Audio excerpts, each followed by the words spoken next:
ഇന്നത്തെ നമ്മുടെ റെസിപ്പി നല്ല അടിപൊളി ടേസ്റ്റുള്ള കോഴിപ്പിടിയുടെ റെസിപ്പിയാണ്.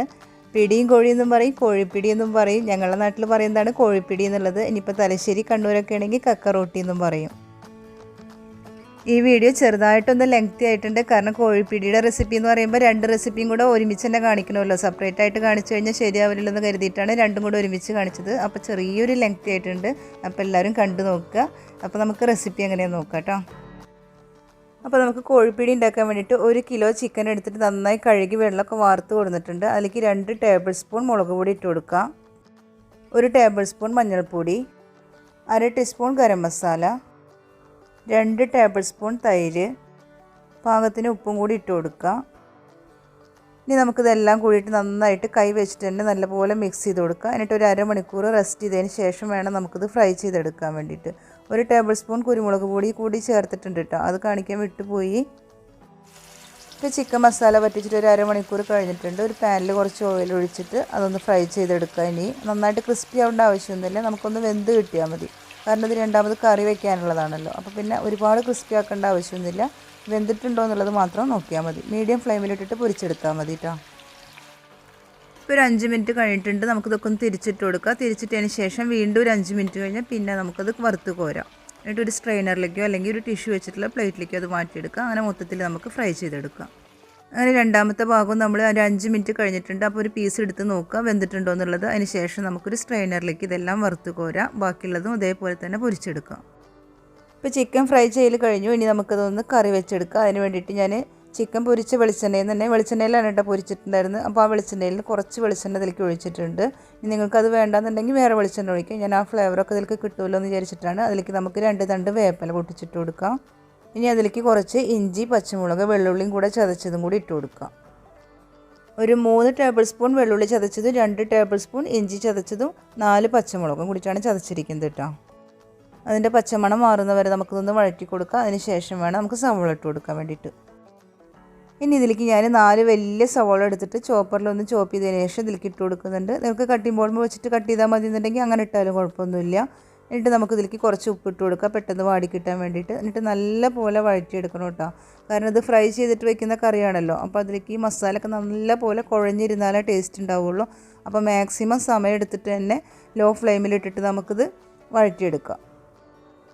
ഇനി ഞാനിതിലേക്ക് ഒരു 5 ടേബിൾ സ്പൂൺ കാശ്മീരി മുളകിൻ്റെ പേസ്റ്റ് ചേർക്കുന്നുണ്ട്. നിങ്ങളുടെ കയ്യിൽ പൊടിയാണെന്നുണ്ടെങ്കിൽ പൊടി ചേർത്താൽ മതി. ഇതിപ്പോൾ ഒരുപാട് എരിവൊന്നും ഉണ്ടാവില്ല കേട്ടോ. കാരണം ഓൾറെഡി നമ്മൾ ആകെ 2 ടേബിൾ സ്പൂൺ മുളക് പൊടിയും 1 ടേബിൾ സ്പൂൺ കുരുമുളക് പൊടി മാത്രമേ ചേർത്തിട്ടുള്ളൂ. പിന്നെ കാശ്മീരി മുളക് മാത്രമേ ഉള്ളൂ.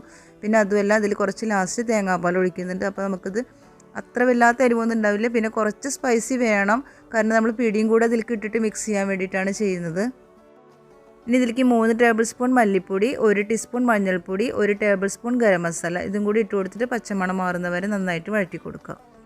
ഇനി 2 തക്കാളി അരിഞ്ഞതും കൂടെ ഇട്ട് കൊടുക്കുക. എന്നിട്ട് അതൊന്ന് ഇളക്കിയതിന് ശേഷം നമുക്കത് അടച്ച് വെച്ച് കൊടുക്കുക. എന്നിട്ട് നന്നായിട്ട് മെൽറ്റ് ആയിക്കോട്ടെ. അതിന് ശേഷം നമുക്ക് 3 കപ്പ് തിളച്ച വെള്ളം ഒഴിച്ച് കൊടുക്കാം. തിളച്ച വെള്ളം ഒഴിച്ചു കൊടുത്തതിന് ശേഷം നമുക്കിത് ഹൈ ഫ്ലെയിമിൽ വെക്കാം. അതിന് ശേഷം നന്നായിട്ട് ഇളക്കി കൊടുക്കുക. എന്നിട്ട് ഉപ്പും പുളിയും എരിവൊക്കെ നോക്കുക. ചിക്കനൊക്കെ കഴിക്കാത്തവരാണെങ്കിൽ ഈ സമയത്ത് ഉപ്പും പുളിയൊക്കെ നോക്കുക. എന്നിട്ട് ആവശ്യത്തിന് എന്താ വേണ്ടതെന്ന് വെച്ചെങ്കിൽ അതിനനുസരിച്ച് ഇട്ട് കൊടുക്കുക. ഇനി ഇതിലേക്ക് നമുക്കൊരു 2-3 തണ്ട് വേപ്പിലയും കൂടി ഇട്ട് കൊടുക്കുക. എന്നിട്ട് നല്ല പോലെ കറി തിളച്ചോട്ടെ.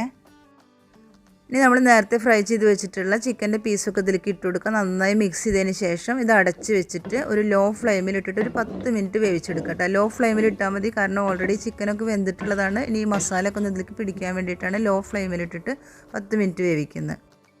അപ്പോൾ നമ്മൾ സിമ്മിലിട്ട് വെച്ചിട്ട് ഒരു 10 മിനിറ്റ് ആയിട്ടുണ്ട്. നമുക്കിതൊന്ന് തുറന്ന് നോക്കാം. നല്ല പോലെ എണ്ണയൊക്കെ തെളിഞ്ഞ് നിൽക്കുന്നുണ്ട്, നല്ല സ്മെല്ലും ഉണ്ട്.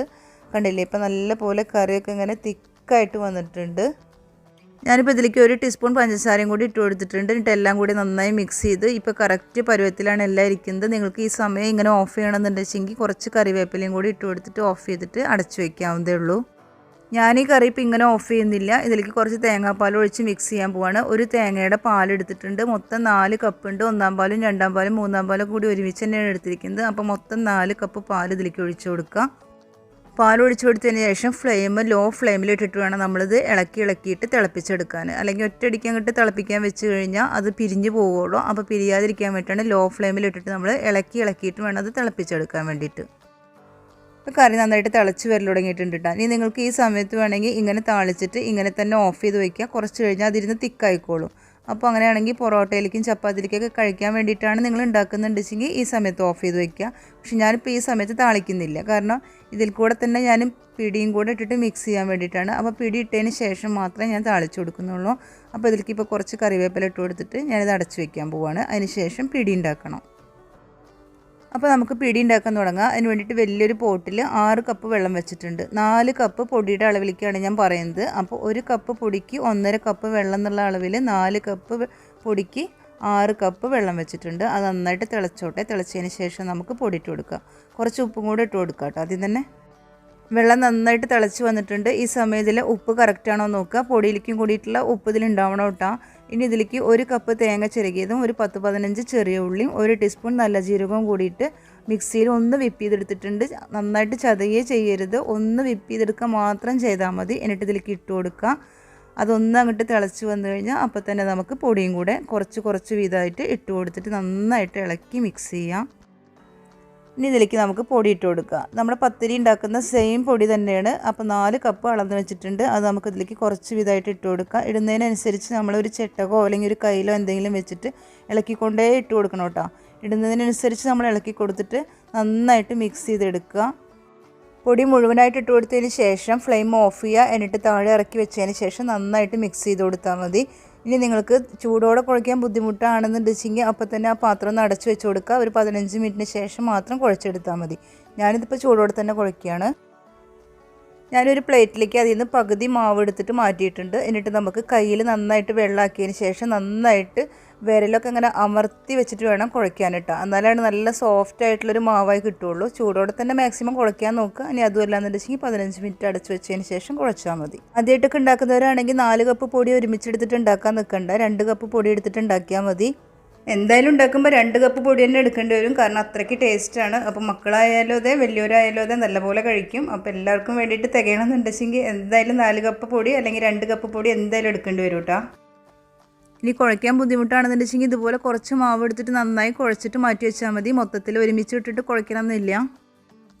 നമ്മൾ അടുത്ത് തന്നെ ഒരു ബൗളിൽ കുറച്ച് വെള്ളം വെക്കണം. എന്നിട്ട് ഇടയ്ക്കിടയ്ക്ക് നമ്മുടെ കൈ ഇതേപോലെ നനയ്ക്കുക. എന്നിട്ട് അതിന് ശേഷം നന്നായിട്ട് കുഴച്ച് നല്ല പോലെ എത്രത്തോളം നമ്മൾ കുഴയ്ക്കുന്നു അപ്പോൾ അത്രയും സോഫ്റ്റായി കിട്ടും കേട്ടോ.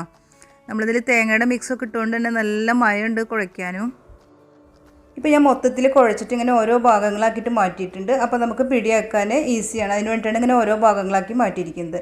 ഇനി ഇങ്ങനെ തന്നെ ആക്കണമെന്നുണ്ടെങ്കിൽ നമുക്ക് ഇങ്ങനെ ആക്കാം. ഞാനൊരു കപ്പ് തേങ്ങാപ്പാൽ എടുത്തിട്ടുണ്ട്. ആ തേങ്ങാപ്പാലിൽ നമ്മുടെ കൈ ഒന്ന് നനയ്ക്കുക. അതിന് ശേഷം നമ്മൾ ഒരു ഭാഗം മാവ് എടുത്തിട്ട് ഒന്ന് കയ്യിൽ വെച്ചിട്ടൊന്ന് കുഴയ്ക്കുക. അതിന് ശേഷം കുഞ്ഞു ബോൾസാക്കി മാറ്റുക. പച്ചവെള്ളത്തിൽ വേണമെന്നുണ്ടെങ്കിൽ അങ്ങനെ ചെയ്യാം. പക്ഷേ ഒരു ഇത്തിരി കൂടെ ടേസ്റ്റ് കൂടും തേങ്ങാപ്പാലിലാക്കുമ്പോൾ. ഇപ്പോൾ കണ്ടില്ലേ, ഒരു കുഞ്ഞ് ബോളാണ് ഞാൻ ഇതുകൊണ്ട് ആക്കിയിരിക്കുന്നത്. ഇതേപോലെ നമുക്ക് ബാക്കി എല്ലാതും ചെയ്തെടുക്കണം. നിങ്ങൾക്ക് തേങ്ങാപ്പാൽ തന്നെ വേണമെന്നൊന്നും ഇല്ല കേട്ടോ ഇത് ചെയ്യാൻ. പച്ചവെള്ളത്തിലായാലും കുഴപ്പമൊന്നുമില്ല. തേങ്ങാപ്പാലാണെങ്കിൽ ഒരു ഇത്തിരി ടേസ്റ്റ് കൂടുന്നു മാത്രമേ ഉള്ളൂ. ഇതിപ്പോൾ ഞങ്ങളുടെ നാട്ടിലുണ്ടാക്കുന്ന ഒരു ഷേപ്പാണ് ഈ ബോൾ പോലുള്ളത്. ഇപ്പോൾ ഈ ഷേപ്പ് കണ്ണൂർ തലശ്ശേരി ഭാഗത്തൊക്കെ ഇങ്ങനെയാണ് കേട്ടോ ചെയ്യുക. ഇങ്ങനെ ആണെങ്കിൽ കുഴപ്പമൊന്നുമില്ല. പക്ഷേ ഞങ്ങളുടെ നാട്ടിലുണ്ടാക്കുക അങ്ങനെയാണെന്ന് മാത്രം. അതുകൊണ്ടാണ് ഞാൻ എല്ലാം ബോൾസാക്കി എടുക്കുന്നത്. അപ്പോൾ നിങ്ങൾക്ക് ഏത് ഷേപ്പ് വേണമെങ്കിലും ചെയ്യാം കേട്ടോ. ഇത് ഒരെണ്ണം കാണിച്ചെന്ന് മാത്രമേ ഉള്ളൂ. ഇനി ബാക്കിയുള്ളത് ഞാൻ ബോൾസാക്കിയതിന് ശേഷം കൊണ്ടുവരാം. നമ്മൾ ബോൾസ് ആക്കാൻ വേണ്ടിയിട്ട് എടുക്കുന്ന ആ ഒരു ഭാഗം മാത്രം ഒഴിച്ച് ബാക്കിയുള്ളതും അടച്ച് വെക്കണം കേട്ടോ. അടച്ച് വെച്ചിട്ടില്ലെങ്കിൽ പെട്ടെന്ന് മാവൊക്കെ വലിഞ്ഞ് പോകും. ഇപ്പം നല്ല സോഫ്റ്റ് മാവായിട്ടിരിക്കുന്നത്.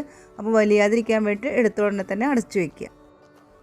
ബോൾസ് ആക്കാൻ തുടങ്ങുന്നതിന് മുന്നേ തന്നെ ഒരു ഇഡ്ഡലി പാത്രം വെച്ചിട്ട് നമുക്ക് അതിലേക്ക് കുറച്ചധികം വെള്ളം വെച്ച് കൊടുക്കുക. എന്നിട്ട് അതിൻ്റെ മുകളിൽ ഹോൾസ് ആയിട്ടുള്ള ഒരു അടപ്പുണ്ടാവുമല്ലോ, അത് അതിൽ വെക്കുക. എന്നിട്ട് അതിൽ വെച്ചിട്ട് വേണം നമുക്കത് സ്റ്റീം ചെയ്തെടുക്കാൻ വേണ്ടിയിട്ട്. നിങ്ങൾ 1 കപ്പ് 2 കപ്പ് മാവ് എടുക്കുന്നുള്ളതെന്നുണ്ടെങ്കിൽ മൊത്തത്തിൽ ബോൾസ് ആക്കിയതിന് ശേഷം മാത്രം ചെയ്താൽ മതി. ഇതിപ്പോൾ 4 കപ്പ് പൊടിയാണല്ലോ എടുത്തിരിക്കുന്നത്. അപ്പോൾ അത്യാവശ്യം ബോൾ ഉണ്ടാവും. അപ്പോൾ ഞാനിത് കുറച്ച് ആക്കിയത് സ്റ്റീം ചെയ്തെടുക്കാൻ വേണ്ടിയിട്ടാണ് ഇപ്പോൾ തന്നെ ഇത് ഓണാക്കിയിരിക്കുന്നത് കേട്ടോ. നിങ്ങളാണെന്നുണ്ടെങ്കിൽ നിങ്ങൾ 2 കപ്പ് എടുക്കുന്നുള്ളൂ എന്നുണ്ടെങ്കിൽ ലാസ്റ്റ് മാത്രം ഓണാക്കിയാൽ മതി.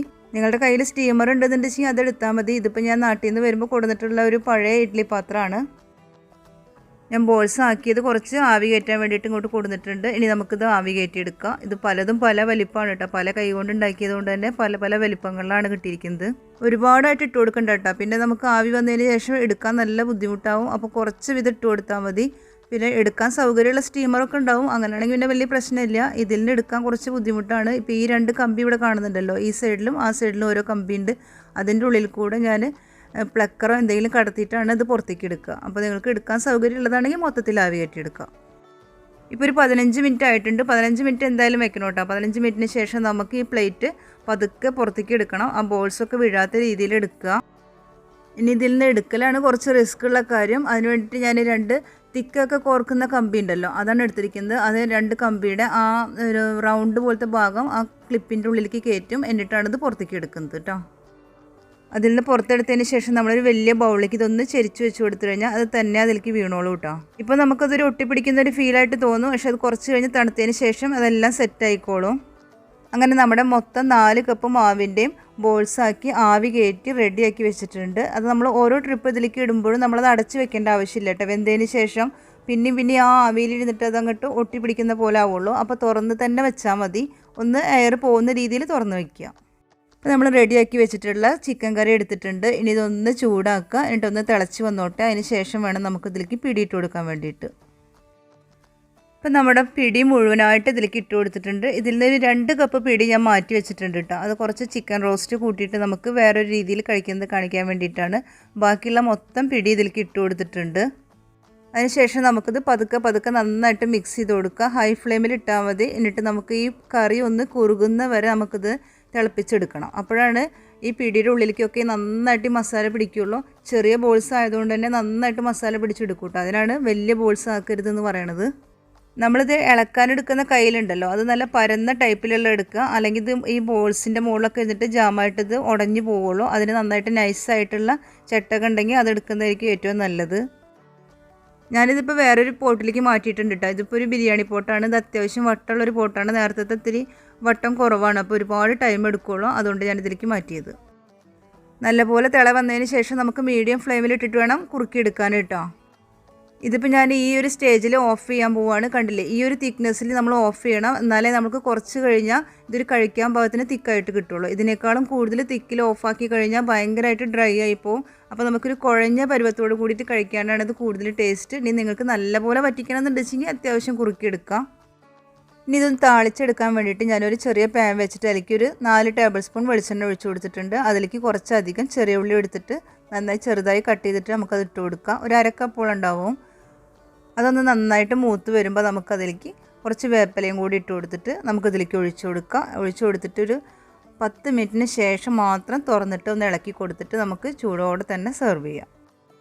ഇനി അടുത്ത രീതിയിലുള്ള പിടി റെഡിയാക്കാൻ വേണ്ടിയിട്ട് ഞാനൊരു പരന്ന പാൻ വെച്ചിട്ടുണ്ട്. എന്നിട്ട് നേരത്തെ ഞാൻ പറഞ്ഞല്ലോ 2 കപ്പ് പിടി മാറ്റി വെച്ചിട്ടുണ്ടെന്ന്. അതും അതിലേക്ക് 1 കപ്പ് തേങ്ങാപ്പാൽ, 2 കപ്പ് പിടിയിലേക്ക് 1 കപ്പ് നല്ല തേങ്ങാപ്പാലും കൂടിയിട്ട് 1-ാം പാലും 2-ാം പാലും കൂടിയിട്ട് എടുത്തിട്ടുള്ളതാണ് കേട്ടോ. അതും കൂടി ഇതിലേക്ക് ഒഴിച്ചു കൊടുക്കുക. ആവശ്യത്തിന് ഉപ്പിട്ട് കൊടുക്കുക. ഉപ്പ് കൂടി പോവരുത്. എന്നിട്ട് നല്ല ഹൈ ഫ്ലെയിമിൽ ആദ്യം വെക്കുക. ഇളക്കിക്കൊണ്ടിരിക്കണം കേട്ടോ. ഇളക്കിയില്ലെങ്കിൽ പെട്ടെന്ന് പിരിഞ്ഞു പോവും. എന്നിട്ട് ഈ മിക്സ് ഒന്ന് ചൂടായി വന്ന ഉടനെ തന്നെ നമ്മളത് മീഡിയം ഫ്ലെയിമിൽ വെച്ചിട്ട് വേണം നമ്മൾ ഇളക്കിയിട്ട് അത് കുറുക്കിയെടുക്കാൻ വേണ്ടിയിട്ട്. നന്നായി വറ്റിക്കേണ്ട, നല്ല പോലെ ഇളക്കിക്കൊണ്ടേ നിൽക്കണം കേട്ടോ. അതിങ്ങനെ കുറുകി വരുന്നവരെ നമ്മൾ ഇളക്കിക്കൊണ്ടിരിക്കണം. ഉപ്പ് കറക്റ്റ് ആക്കുക. ഉപ്പ് കൂടി പോവരുത്. ഈ പിടിയും പാലും പാനിലേക്ക് ഒഴിച്ചതിന് ശേഷം മാത്രം സ്റ്റവ് ഓൺ ചെയ്താൽ മതി. ഇപ്പോൾ ഈ ഒരു പരുവത്തിൽ ഞാനിത് ഓഫ് ചെയ്യാണ്. എന്നിട്ട് നമുക്ക് ചൂടോടെ തന്നെ അത് കഴിക്കണം കേട്ടോ. അതിലേക്ക് നല്ല സ്പൈസി ആയിട്ടുള്ള ബീഫ് റോസ്റ്റോ ചിക്കൻ റോസ്റ്റോ എന്തെങ്കിലും കൂട്ടിയിട്ട് കഴിക്കണം. നേരത്തെ ഞാൻ തേങ്ങാപ്പാൽ ഒഴിക്കുന്നതിന് മുന്നേ കുറച്ച് ചിക്കൻ്റെ കറി മാറ്റി വെച്ചിട്ട് അതൊന്ന് റോസ്റ്റ് ചെയ്തെടുത്തിട്ടുണ്ട്. അത് കൂട്ടിയിട്ടാണ് നമ്മളിപ്പോൾ ഇത് കഴിക്കാൻ പോകുന്നത്. അപ്പോൾ നമ്മുടെ കോഴിപ്പിടിയുടെ വീഡിയോ എല്ലാവർക്കും ഇഷ്ടമായെന്ന് വിചാരിക്കുന്നു. എല്ലാവരും ഉണ്ടാക്കി നോക്കുക. 2 രീതിയിലും ട്രൈ ചെയ്ത് നോക്കുക. ഏതിനാണോ ടേസ്റ്റ് കൂടുതലെന്ന് വെച്ച് കഴിഞ്ഞാൽ ഒരു തരി ടേസ്റ്റ് കൂടുതലായിട്ട് നിൽക്കുന്നത് പിടി സെപ്പറേറ്റും ചിക്കൻ റോസ്റ്റ് സെപ്പറേറ്റ് ആയിട്ട് വെച്ചുള്ളൂ അതിനാണ്. അപ്പോൾ എന്തായാലും 2 രീതിയിൽ ഉണ്ടാക്കി നോക്കുക. പിന്നെ അത് തന്നെ തേങ്ങാപ്പാൽ ഒഴിക്കാതെ തേങ്ങ വറുത്തരച്ചിട്ടുള്ള കറിയിലും നമുക്കിത് മിക്സ് ചെയ്യാവുന്നതാണ്. ആ ഒരു കറി ഞാൻ പിന്നീട് അപ്ലോഡ് ചെയ്യാം. നമ്മൾ മുട്ട സുർക്കൊക്കെ ചെയ്തല്ലോ, ആ ഒരു കറിയാണ്. അത് പിന്നെ അപ്ലോഡ് ചെയ്യാം. അപ്പോൾ വീഡിയോ ഇഷ്ടമായെന്നുണ്ടെങ്കിൽ ലൈക്ക് ചെയ്യുക, ഷെയർ ചെയ്യുക, കമൻറ്റ് ചെയ്യുക, സബ്സ്ക്രൈബ് ചെയ്യുക.